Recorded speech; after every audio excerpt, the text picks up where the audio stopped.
Buenos días, nos encontramos nuevamente y nos reavivamos juntos con la palabra del Señor.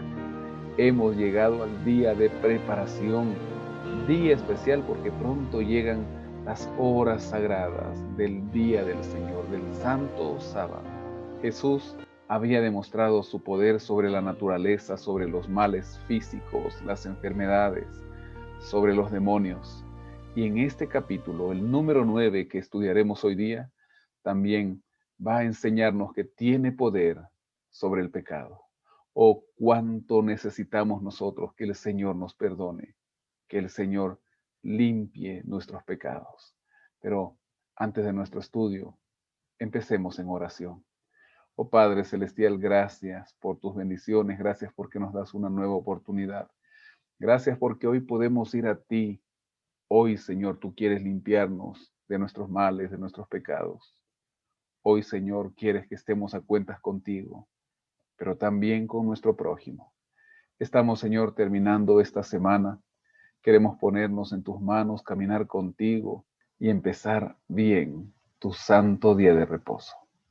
Ahora pedimos, Señor, que tu Espíritu Santo nos ayude a entender tu palabra. En el nombre de Jesús. Amén. Amén. Así empezamos con nuestro estudio de hoy. Entonces, entrando Jesús en la barca, pasó al otro lado y vino a su ciudad. Y sucedió que llevaron a un paralítico tendido sobre una camilla. Al ver Jesús la fe de ellos, dijo al paralítico: ten ánimo, hijo, tus pecados te son perdonados. Entonces algunos de los escribas se decían a sí mismos: este blasfema.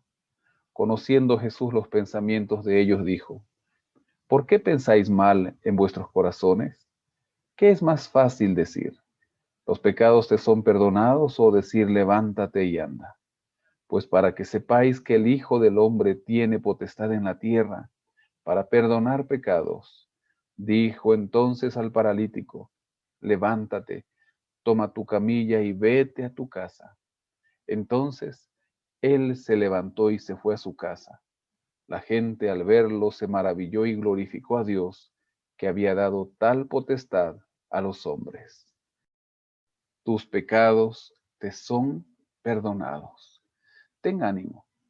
Este hombre posiblemente estaba paralítico, producto de alguna mala decisión o malas acciones de su vida, y necesitaba perdón.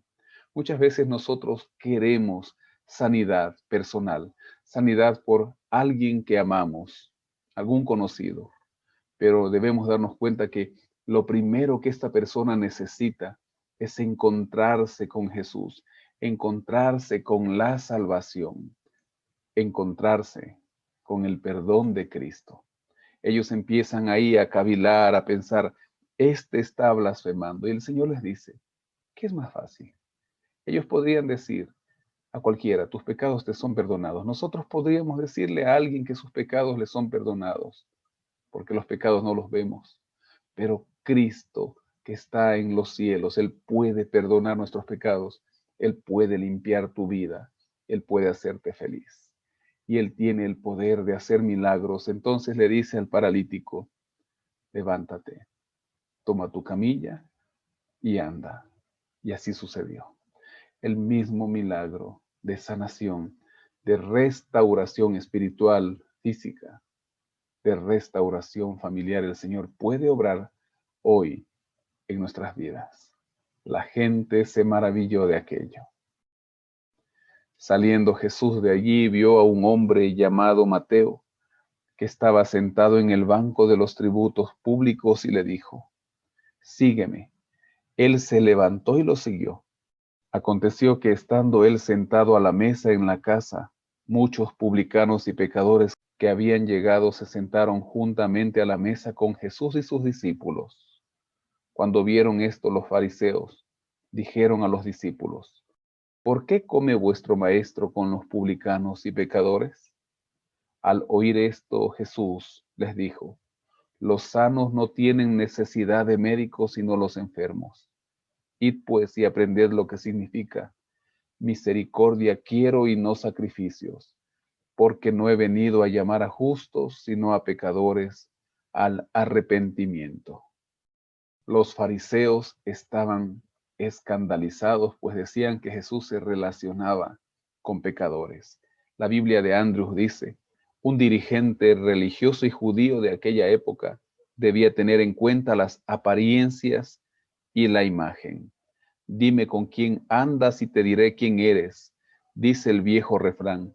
Pero para Jesús la vida del reino de Dios no se basa en la imagen, sino en ayudar a otros a llevarlos a la salvación. Recordemos siempre esto, aunque el Señor aborrece el pecado, Él ama al pecador. Nosotros no podemos mezclarnos con la gente para cometer sus pecados, para andar de acuerdo a sus prácticas, pero sí necesitamos mezclarnos con esa misma gente para mostrarles a Cristo, para amarlos. Y es lo que hacía el Señor. Él llama a un publicano. Y cuán mal eran vistos estos hombres en aquella época. Eran considerados ladrones, pecadores. Otros publicanos vienen también en busca de Cristo por la influencia de este primero. Los sanos no tienen necesidad de médico, sino los enfermos. Entonces se le acercaron los discípulos de Juan y le preguntaron, ¿por qué nosotros y los fariseos ayunamos muchas veces y tus discípulos no ayunan? Jesús les dijo, ¿acaso pueden los que están de bodas tener luto entre tanto que el esposo está con ellos? Pero vendrán días cuando el esposo les será quitado y entonces ayunarán. Nadie pone remiendo de paño nuevo en vestido viejo, porque tal remiendo tira del vestido y se hace peor la rotura. Ni echan vino nuevo en odres viejos. De otra manera, los odres se rompen y el vino se derrama, y los odres se pierden. Pero echa el vino nuevo en odres nuevos, y lo uno y lo otro se conservan juntamente. Ellos miran que los discípulos de Jesús siempre están comiendo junto al Maestro y le recriminan, ¿por qué tus discípulos no ayunan como nosotros y los fariseos? ¿Qué ejemplo que el Señor les pone? Un remiendo nuevo va a tirar aquella tela endurecida que está vieja si es puesto sobre una ropa vieja y la va a terminar de romper. Asimismo, el vino nuevo que está en fermentación constante, puesto sobre un odre que era un recipiente de piel de cabra, seguirá hinchando aquel recipiente envejecido y tieso por el uso, y llegará a romperlo. Estaban con el Maestro. Nosotros hoy no estamos con el Maestro, estamos esperando al Maestro que viene pronto. Por eso es necesario que ayunemos, por eso es necesario que oremos más en este tiempo difícil. Pero pronto vendrá el día de las bodas, vendrá el día donde estaremos con Cristo por la eternidad. Sigue la gente viniendo hacia Jesús. Mientras él les decía estas cosas, llegó un dignatario y se postró ante él diciendo, mi hija acaba de morir, pero ven y pon tu mano sobre ella y vivirá. Jesús se levantó y lo siguió con sus discípulos. En esto una mujer enferma de flujo de sangre desde hacía 12 años se le acercó por detrás y tocó el borde de su manto, porque se decía a sí misma, con solo tocar su manto seré salva. Pero Jesús volviéndose y mirándola dijo, ten ánimo, hija, tu fe te ha salvado. Y la mujer fue salva desde aquella hora. Cuando entró Jesús en la casa del dignatario y vio a los que tocaban flautas y a la gente que hacía alboroto, les dijo, apartaos, porque la niña no está muerta, sino que duerme. Y se burlaban de él. Pero cuando la gente fue echada fuera, entró y tomó de la mano a la niña y ella se levantó. Y se difundió esta noticia por toda aquella tierra. Un dignatario, un administrador del pueblo, también mal visto por muchos, y una mujer que estaba enferma de flujo, también privada de algunos rituales en el templo, de acuerdo al libro de Levítico capítulo 15, versículo 25. Aquella mujer sabía que ir al maestro en aquella situación era difícil, pues iba a ser considerada impura, así que tan solo con tocar su manto, decía ella, y su fe la sanó. El Señor Jesús se dio cuenta y le menciona: mujer, tu fe te ha salvado. Y cuando llega a aquella casa donde estaba la niña muerta y todos se endechaban, lloraban, ellos se burlaban pues al decir: Jesús, esta niña duerme, pero el que tiene el poder sobre la muerte tomó la mano de la niña y la levantó. Y cuánta fama se regó de que Jesús también resucitaba a los muertos. Hoy nosotros podemos ver los milagros de Cristo, pero es necesario que creamos. Es necesario sobre todo creer en el principal milagro cuando vuelva por segunda vez y resucite a todos los muertos que creyeron en él. Cuando salió Jesús, lo siguieron dos ciegos y diciéndole a gritos: ten misericordia de nosotros, hijo de David. Al llegar a la casa se le acercaron los ciegos y Jesús les preguntó: ¿creéis que puedo hacer esto? Ellos dijeron: sí, Señor. Entonces les tocó los ojos, diciendo: conforme a vuestra fe os sea hecho. Y los ojos de ellos fueron abiertos. Jesús les encargó rigurosamente diciendo: mirad que nadie lo sepa. Pero cuando salieron divulgaron la fama de él por toda aquella tierra. Tan pronto ellos salieron, le trajeron un mudo endemoniado. Una vez expulsado el demonio, el mudo habló. La gente se maravillaba y decía: nunca se ha visto cosa semejante en Israel. Pero los fariseos decían: por el príncipe de los demonios, echa fuera a los demonios. Más enfermos, más milagros. Aquellos dos ciegos fueron sanados y el Señor les hace esta pregunta especial que nos hace también a nosotros: ¿creéis que puedo hacer esto? ¿Crees que Jesús puede ayudar en tu problema? ¿Crees que Jesús puede ayudar en tu enfermedad o en la de aquella persona por quien estás orando? ¿Crees realmente? Porque si nuestra fe es muy pequeña, si nuestra fe es casi nula, nada va a suceder. Tengamos fe en que el Señor puede obrar, así como obró también en aquel endemoniado que, debido a ese demonio que lo atormentaba, estaba mudo. Luego el Señor lo sanó.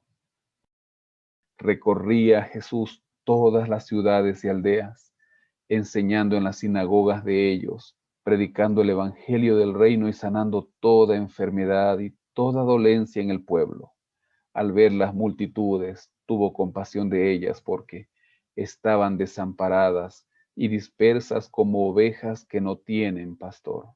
Entonces dijo a sus discípulos: a la verdad, la mies es mucha, pero los obreros pocos. Rogad pues al Señor de la mies que envíe obreros a su mies. El Señor predicaba, sanaba, hacía milagros a tiempo y fuera de tiempo.